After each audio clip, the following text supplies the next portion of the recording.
Hi, and welcome to this part 2 of our V-block project video. Today we're going to be roughing out our block. I should have said blocks because there's something that I didn't mention in the first video. This is what we planned for. We're going to get 2 V-blocks out of this block, and from this block we cut this other part. And this is going to become a third V-block. Why not leave them all together? The reason is that they're not going to end up being the same size. Now why is that? Well, this one we plan to leave about 15 thou per side, except for my 2-inch dimension. That was a little too tight, so I'm not leaving 15 thou there, but 15 thou on all surfaces that need to be ground on the surface grinder. And that's because I don't want to take any chances. Now, this block I'm going to finish at home in a home shop with techniques that you can use if you don't have a surface grinder. And well, for that I'm going to leave less material on, because removing a lot of material with lapping techniques, well, it takes forever. So that's the basic reason. They are going to be roughed out. Yes, but they are not going to be roughed out at the same dimensions, and that's why they're no longer one part. There's another reason why they're separate, and that is that this one, the one that I'm going to finish home shop style, well, is going to be heat treated in a way that's accessible to most people with home shops. Whereas this one, well, we're going to heat treat in a proper heat treatment oven.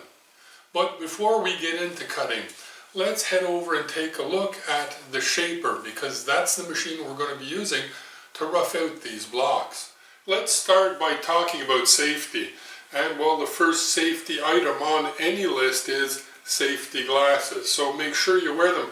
On this machine, it's particularly important. I mean, it's important on all machines, but this machine cuts linearly, and it tends to throw the chips to the front.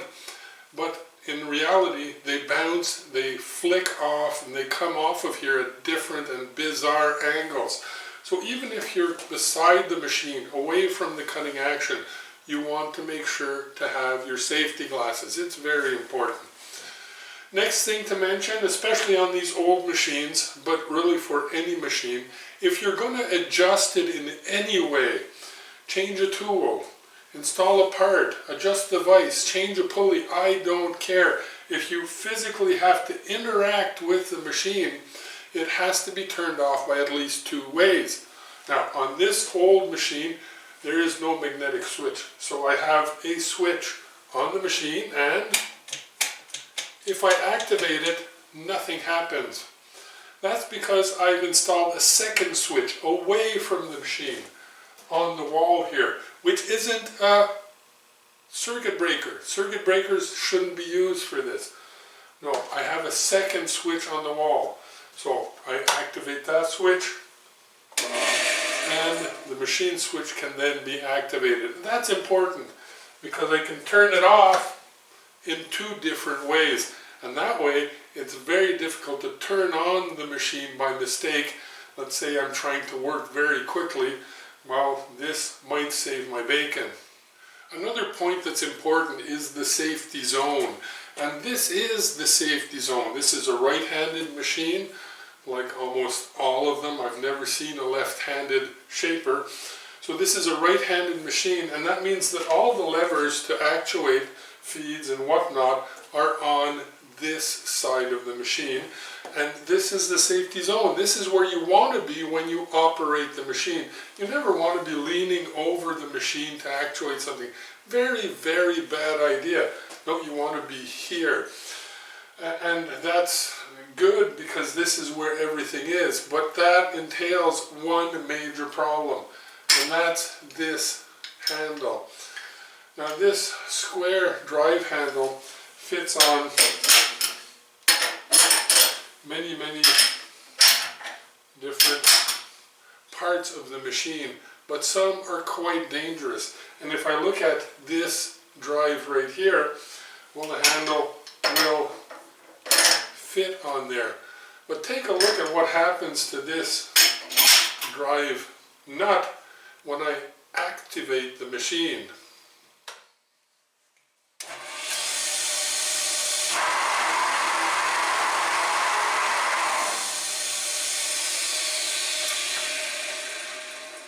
Now that is a problem, and that means that if this was mounted there, when I turned it on, well, it would start spinning rapidly, and that could really injure me.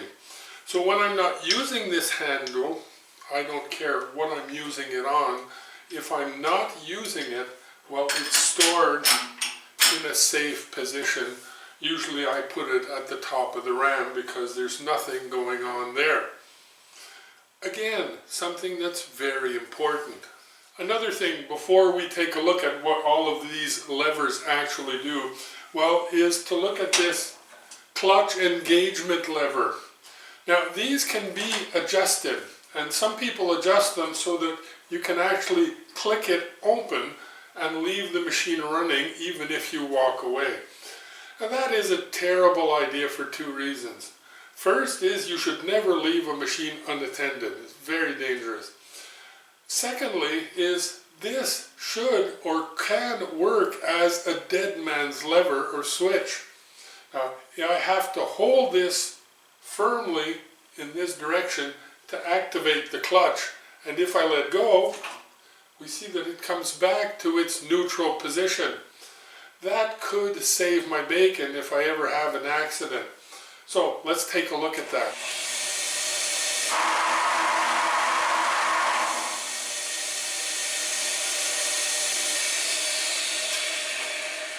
So here we have our clutch engagement lever.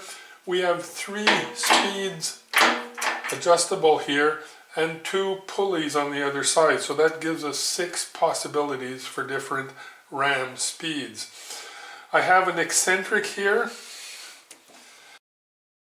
This will adjust the amount of feed per stroke. Is it going to move a few thousandths or several thousandths? I can adjust here. And this drive right here adjusts the length of each movement of the ram. If I come down here, I have the feed engagement, okay, in both directions.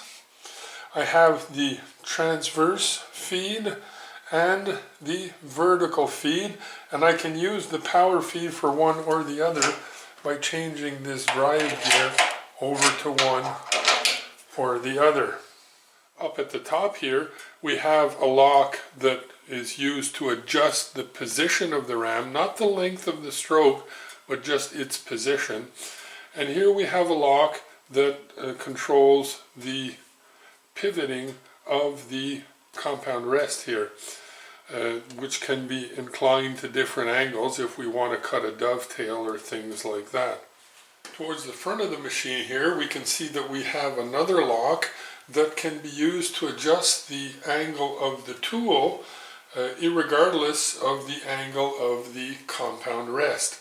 Now, also important here is we have the little rocker which permits the tool to back up in its groove and not break the tip off.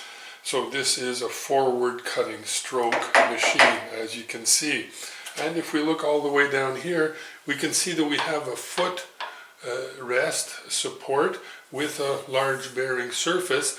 And if you indicate that bearing surface and find that it is quite parallel to the longitudinal axis, well, you can use that to support your table as you're taking a cut with the longitudinal feed. And here's the tool we're going to be using. It's pretty straightforward, hand sharpened tool with 2 cutting edges and a small tool nose radius, so we can see that we have some clearance there. And this tool can cut on both sides, so I'll be able to feed in one direction, take a cut, change my depth, and take a second cut on the way back. It's going to save me a lot of cranking. Now, this is a practical video, so instead of trying to explain everything to death, let's just set up for our first cut and we'll explain things as we go along. Well, I have my safety glasses on and we're ready to go, but I still have to set up this part. And we're going to start with the smaller of the two blocks. And I've already verified that the rolled surfaces, this comes from a 2-inch square cold rolled bar. Well, those rolled surfaces, I already verified they're good and flat, well within a thou, and they're really nice and square. So these can be used as reference surfaces, but I'm going to have to choose. And that's why I've made a small blue mark with a Sharpie on one of those 4 surfaces that are flat and square. Because it's going to be my vise reference, and that means that when I put this part in the vise for all my squaring up operations, well, yeah, the squaring up ones, that's the surface that's going to be up against the fixed jaw of the vise. Now this block is square and this vise is square, and that's going to give me square in one plane, but my primaries are parallel and they are square to my secondaries that are parallel. Now the tertiary surface here that I'm going to shape or cut with the shaper to start off the squaring up operation, well, it's going to have to be flat, yes, square to the primary, the vise is going to give me that, and square to the secondary surface, and that the vise will not give it to me. And sitting it down on parallels won't work because the second tertiary is not accurate. So what I'm going to have to do is set up my primary reference up against the fixed jaw of the vise, lower the part into the vise, obviously, snug it down, and then indicate, I have my small last word here, indicate a secondary surface to make it nice and square, and that will mean, or vertical, parallel to the vertical axis I should say, and that means that it will, once the tertiary is cut, be square to the secondary, and the tertiary will be square to the primary, making 3 references for a good square block. Then I'll be flipping, well, I won't be flipping then, I'll be taking the burrs off of this part that I've just produced by the machining operation. Then I'll clean everything up and flip it over, keeping my reference surface against the fixed jaw of the vise, sitting it down firmly upon parallels, because now I'll have a good tertiary surface, and coming and cutting my second tertiary, bringing it down to my roughed out dimension. Now this dimension is going to end up being 1.5 inches. So this is a hand finished one. I'm going to shoot for pretty close, somewhere around 1 inch 505 thou. So 1.5 inches and 5 thou over. So let's set up for this cut. Now, before we set up, if you're baffled by primary, secondary, tertiary, and all that stuff, remember we have a video that covers specifically a technique, and there's many, but a technique for squaring up blocks. So here's the title of that video. It's not a link, it's just the title. You can Google it, you can YouTube it, or you can go and see on my webpage, THATLAZYMACHINIST.com. So it's not the options that are lacking here. Let's set this up and indicate it nice and square.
Now, my feed was a little bit on the slow side, and as you can see, I haven't cleaned up. Now I can put my finger there because both my switches are turned off. So I haven't quite cleaned up, so I'm going to have to take another cut. All I have to do now is go down in depth a little more and come back in the opposite direction because my tool cuts on both sides. That's the way I sharpened it. And when I mentioned it would save me a lot of cranking, well, I don't have to come all the way back here to take a second cut. But I do find that the feed is a little on the slow side, so I'm going to crank it up a notch here and take another cut in the opposite direction.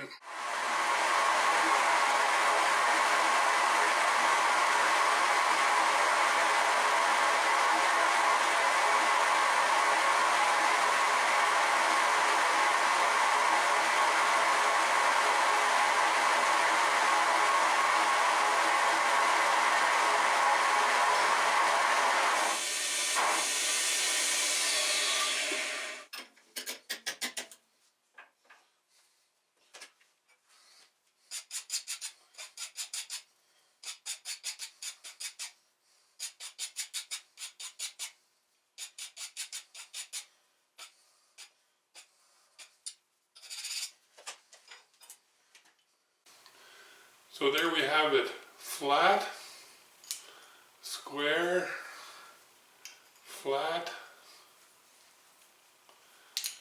and square. So our tertiary reference is complete. We can now flip the block over, keeping the same reference surface that we had up against our fixed jaw against the fixed jaw. And this time we're going to sit the surface that we've just machined solidly down on some parallels, and then we're going to come and cut the second tertiary, making it parallel to the first. And since the first was perpendicular to the primary and secondary, well, both my tertiaries will be good, parallel, and square. So let's set up for that. But before we do that, let's clean down our vise. We're going to be sitting on parallels. A chip, a piece of dirt, anything here can throw us off. So if you want to work accurately, well, you better work cleanly. So let's clean up and set up.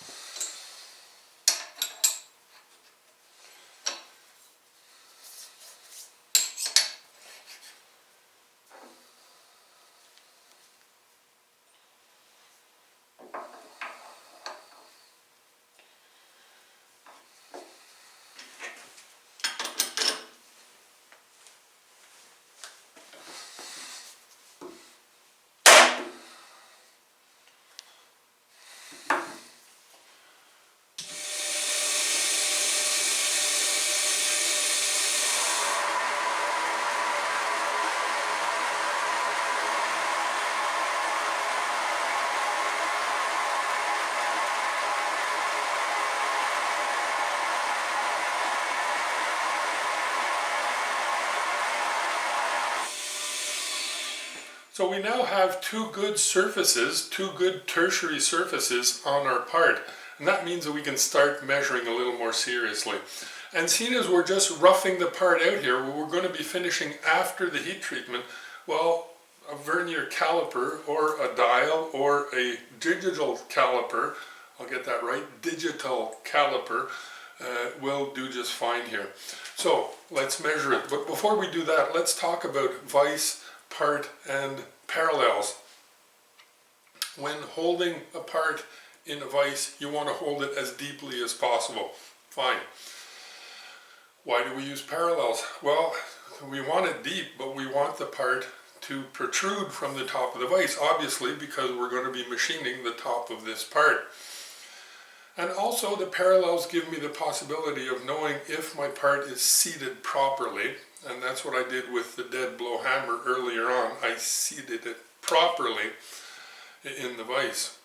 And note that I didn't tighten the vise after it was seated, I tightened it before. Now, that being said, you want to hold the part in the center of the vice jaws, in line with the lead screw. That ensures that your movable jaw, which is by definition slightly loose, doesn't cock to one side and pinch just one end of your part. So you want it in line on center. That creates a problem, an access problem for measuring. You don't want to pull this part out of there every time you want to measure it. So choose some parallels that are just high enough to clear the fixed jaw on your calipers, and that way you'll be able to measure without always pulling your part from there. So let's take a look at this measurement.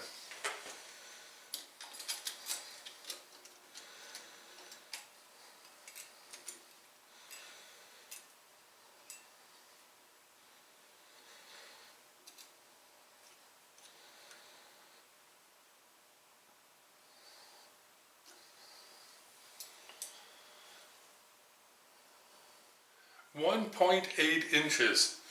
That means that, seen as we want 1 inch 505 thou, that we have to take off 295 thousandths of an inch. That's easy to figure out because 1.8 is a nice round number. But let's say it wasn't a nice round number that we got as first measurement. Well, there's a trick you can do with these digital calipers, and the dials will do it as well, and that is to set the caliper to what you want. In this case, I'll set the caliper to 1 inch 505 thou, zero the caliper there, and then measure my part. And what I'll obtain is the difference between what I have and what I want.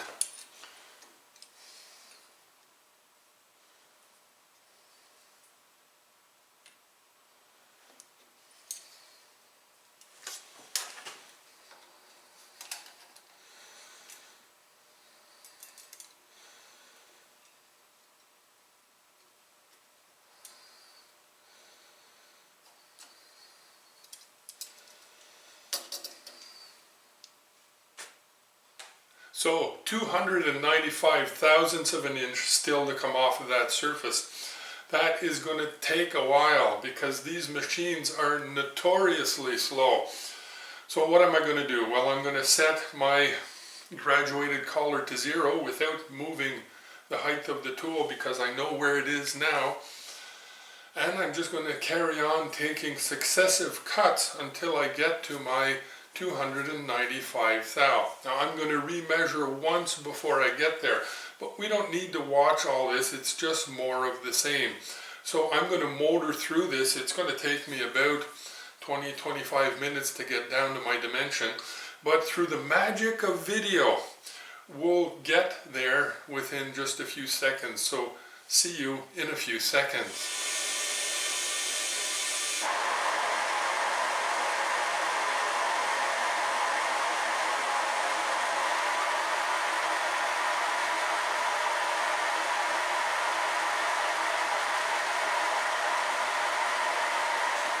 That was 14 passes of 20 thousandths of an inch per pass.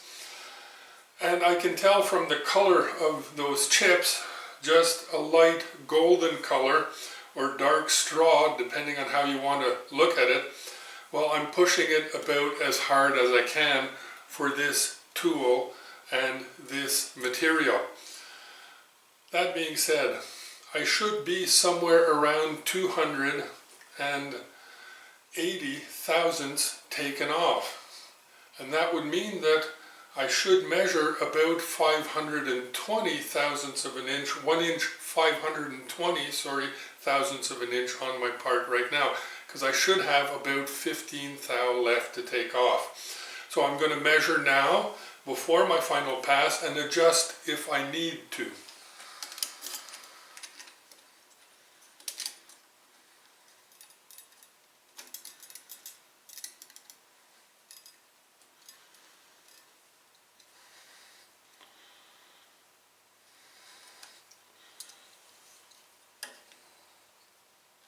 So 1 inch 520 thou, right where I wanted to be.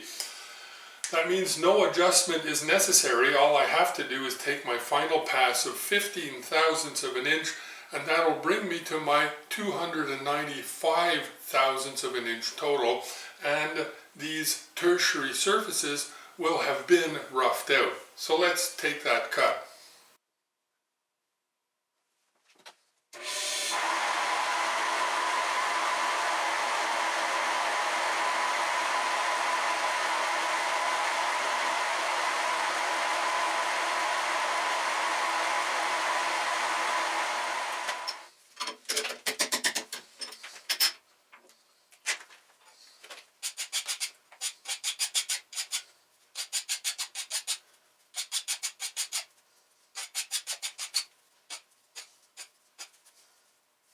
Okay, so our tertiary sides on this small block are complete.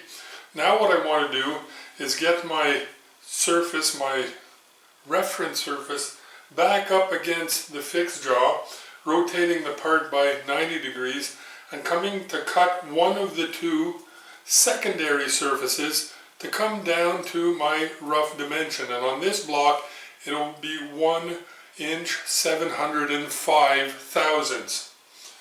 So we're going to do that now. I won't be showing that because it's just more of the same.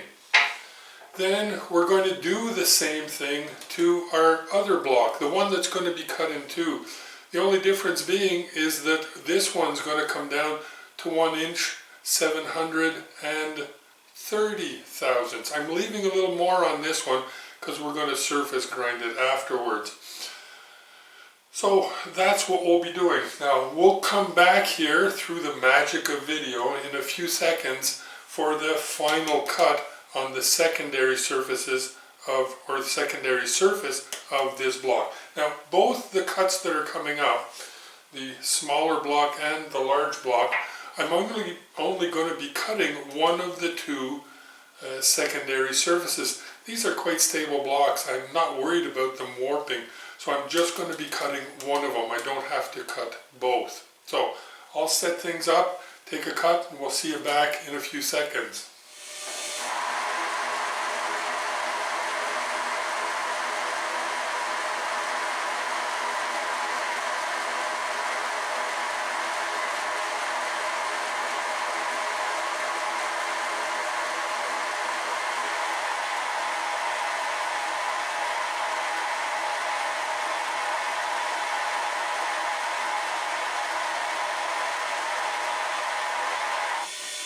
Now, there's a reason that I cut this 1.730 dimension first here. That is because I want to be able to sit this part as deeply as possible in the vise, and that permits me to set it into the groove, or the clearance groove for the lead screw. But that means that there won't be any parallels to hold this part or to stabilize it, and even if I did, I wouldn't use them on the first surface. So I'm going to have to indicate the part here to make sure that this is nice and square.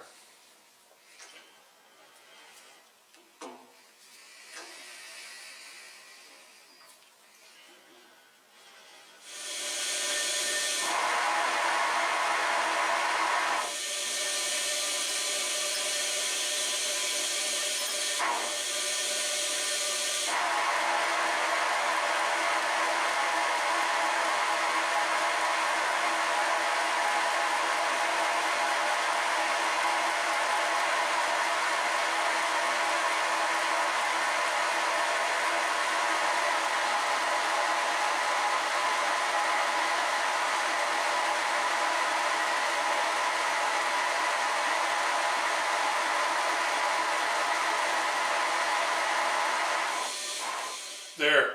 Well, that was fun. Those two end cuts, well, just need to be square. I'm just taking off enough material to square them up because I have no real dimension there. This block eventually will be cut in two, and I've left about 1/4 of an inch on there for that cutting in two, or the sawing operation. Now, a couple of things, because that's the end of what we want to do. Both blocks are roughed out.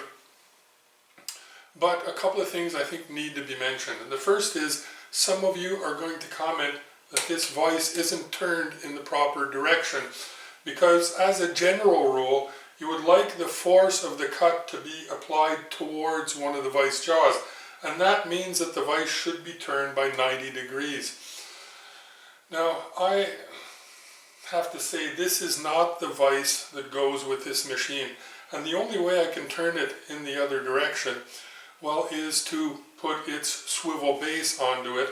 That makes the whole setup about 1.5 to 2 inches higher and really makes everything a lot more springy.